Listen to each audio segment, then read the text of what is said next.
Happy Lunar New Year, and good morning. It's the rest of the news Monday, New Year's Day of the Chinese Year of the Dragon, set to bring optimism and hope for better times. The dragon is a symbol of power and superior control, and the most auspicious and powerful of the 12 signs of the zodiac. Associated with high energy and prosperity, this is the year of the water dragon, which only happens every 60 years. It signifies mobility and change, with things usually getting better. Researchers have discovered the reason why coffee helps to prevent diabetes, and they say drinking 4 or more cups a day can lower your risk of type 2 by 50%. So have a cup. It was on this day in 1973, Richard Nixon announced the end of the Vietnam War, and today, 1968, North Korea seized American ship the Pueblo. The song, Ride Captain Ride, by the Blues Image, is posted at the Rest of the News Facebook page. Steven Tyler is getting ripped for his version of the national anthem yesterday, compared to Whitney Houston in 1991.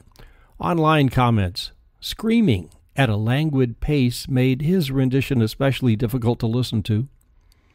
When he opened his mouth, it sounded like Francis Scott off-key. Strong winds this weekend caused the death of a 27-year-old man at Yosemite. The storm uprooted a huge tree which fell on the man's tent cabin, perhaps as he was sleeping. Ryan Hiller worked whatever job was available, concessions, sometimes he was a part-time park ranger, all to be able to stay in the Yosemite Valley Stable Complex for the ski season. Citizen Kane will finally be shown at the Hearst Castle March the 9th on the 5-story tall screen there as part of the San Luis Obispo International Film Festival. It was 71 years ago. William Randolph Hearst did everything he could to stop that movie, which was loosely patterned on his own life in the character of Charles Foster Kane, played by Orson Welles in the similar Castle Xanadu. Hearst even tried to buy the film negative so he could burn it. Rosebud, Rosebud, said the dying Kane. Here's the deal from the owners of the Costa Concordia to passengers of the wrecked ship. A whopping 30% off your next tour. Survivors call it insulting. The company is also refunding the ticket price of the trip that had only begun 3 hours earlier, Friday the 13th. Litigation, already beginning, likely will go on for years. Due to travel contracts and some arcane laws, it's easier to collect a big settlement from involvement in a plane crash than a shipwreck.